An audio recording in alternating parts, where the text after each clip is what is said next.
मेरा दिल बहुत दुखता है जब इस तरह के मैसेज आते हैं कि सर आप तो मुसलमान लगते ही नहीं, आप तो अच्छे इंसान हो, यानी मुसलमान अच्छे नहीं होते, ये लोगों के दिमाग में डाल दिया गया है। लोग अच्छे हैं, भोले हैं, लेकिन ये चीप मीडिया दिन रात हिंदू मुस्लिम करता रहेगा तो लोगों के दिलों में नफरतें आएंगी। बॉलीवुड की रोटियां भी हिंदू मुस्लिम करके नफरतों पे सेकी जाएंगी तो लोगों के दिलों में नफरतें तो आएंगी। पूरी दुनिया इस्लाम के पीछे क्यों पड़ी है? इस्लाम कहता है कि जुए के अड्डे बंद करो। जुए के अड्डे अगर बंद हो जाएंगे तो अरबों खरबों का नुकसान होगा। इस्लाम कहता है शराब की फैक्ट्रियां बंद करो। अब शराब बंद हो जाएगी, लोगों का तो फायदा होगा, लेकिन अमीरों का अरबों खरबों का नुकसान हो जाएगा, उसका क्या होगा? इस्लाम बेहयाई को मना करता है, लेकिन अगर एडल्ट इंडस्ट्री बंद हो जाएगी तो इतनी सारी अरबों खरबों की जो कमाई आती है वो कहां से आएगी? इस्लाम ब्याज को, इंटरेस्ट को मना करता है, जिससे अमीर और ज्यादा अमीर होता है और गरीब और ज्यादा गरीब हो जाता है। ब्याज बंद हो जाएगा तो अमीर फिर और ज्यादा अमीर कैसे होगा? जरा सोचिए, जुआ खेलकर कौन अमीर हुआ है? शराब पीकर कितने घर बर्बाद हो गए? ब्याज गरीब को और ज्यादा गरीब कर देता है और अडल्ट इंडस्ट्रीज जवानी को खा जाती है। अब इस सबको दुनिया के बड़े लोग, अमीर लोग कंट्रोल करते हैं। वो नहीं चाहते कि ये सब बंद हो, इसलिए इस्लाम के पीछे पड़े हैं। वरना जो मैं बोलता हूँ, जो कहता हूँ, जो करता हूँ, मेरी रहम दिली मैंने सब इस्लाम से सीखा है। इस्लाम कहता है कि दूसरों पर रहम करो।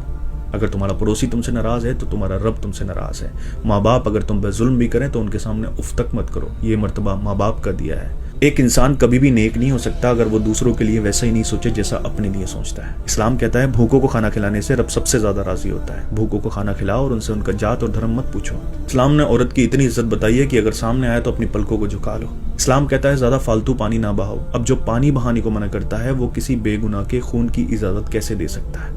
लोगों के दिमागों में कुरान के गलत मतलब डाल दिए गए कि काफिर जहां मिले मार दो। कुरान इंडिया में तो नहीं आया ना, अरब में आया, हिस्सों में आया। जंगें होती थी, कुरान की आयत आती थी, उनमें बोला जाता था कि इनके साथ ये करो वो करो। उन आयतों का गलत मतलब निकाल कर नफरतें बेची जा रही हैं, लोग अपने फायदे के लिए इस्तेमाल कर रहे हैं। मैं हमेशा कहता हूँ कि दिल में नफरत रखकर हम किसी के साथ इंसाफ नहीं कर सकते।